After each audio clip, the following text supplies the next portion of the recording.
Daily Manna from the Torah by Dr. Ketriel Blad.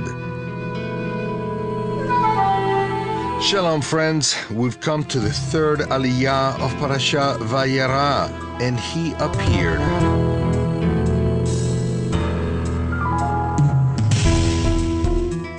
This particular aliyah is found in Genesis 19 from verse 1 to verse 20.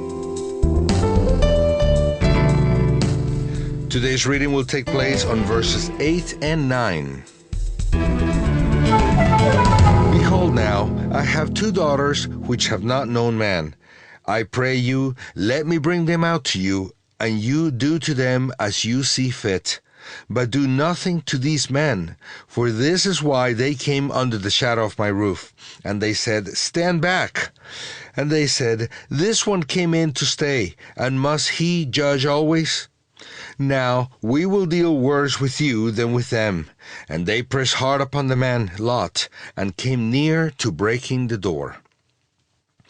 Where did Lot's wife come from? When the 2 angels came to Sodom to save Lot and his family, all the men in the city wanted to abuse them sexually. Lot refused to bring them out and offered them his 2 virgin daughters instead. We can learn 2 things from this. First, it was very important for Lot to treat his guests well, to give them shelter, food, and safety in every way. This was a very positive feature in Lot. The second thing we can learn is that Lot's level of morality was very low. How could this righteous man be willing to deliver his virgin daughters to these beasts that lacked any sense of sexual morality? Free sex and homosexuality are results of having apostatized from the Creator and His commandments. Homosexuality is in the lowest level in the scale of depravation, down on the road of apostasy and perdition. See Romans 1, verses 18 through 32. According to the context, verse 12, it seems that Lot had more children that were already married to people from Sodom. Now, he just had 2 girls left at the home, verse 15, and he didn't seem to care much that they would be degraded in their bodies and souls by this free sex practice. Where did these values come from? Not from Abraham Avinu, who had very high moral standards. The Hebrew text shows that these evil men said that Lot had come to Sodom alone, meaning single, because he had indeed come with many servants. What was translated in 19 verse 9 as, This one came in to stay, says literally in Hebrew. This one came to sojourn. Ha'echad ba lagur, which teaches us that Lot had taken a woman from Sodom. She was a descendant of Canaan, the one who treated Noah in such an evil manner when he was drunk, and therefore was cursed. Deprivation in Canaan's descendants caused them to surrender to all kinds of sexual immoralities, especially the sexual one. Abraham was very careful not to mix his seed with Canaan's daughters due to their low moral standards. 24, verse 3. But Lot didn't have that inner strength to refuse the values of the world that surrounded him. This made him surrender little by little to the pressure of his wife and the other inhabitants of Sodom. It is true that his righteous soul suffered because of the sin of the sons of Canaan, as it is written in 2 Peter chapter 2, verses 7 and 8.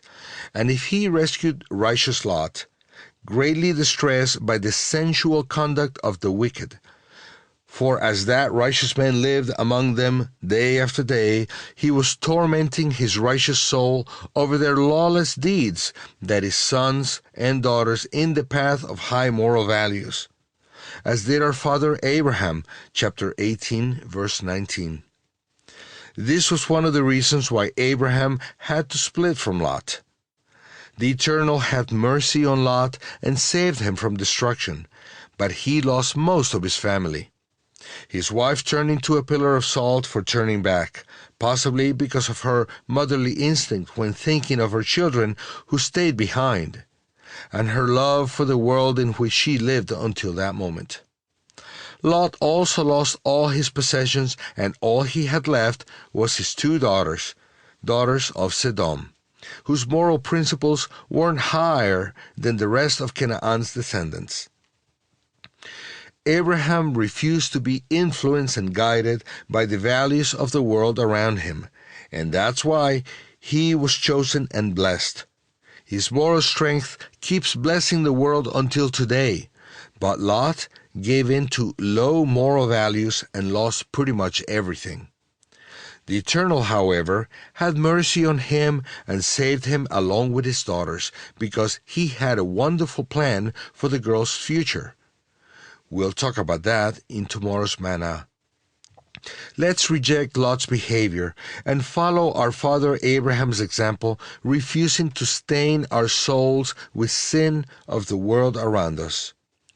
Let's teach our children and grandchildren to walk in the path of the Eternal, doing judgment and justice, so that they can remain in the line of blessing that comes from heaven, not only for the physical offspring of Abraham, but also for those who follow the steps of his faith, because all those who are the Messiahs are the seed of Abraham and heirs according to the promise.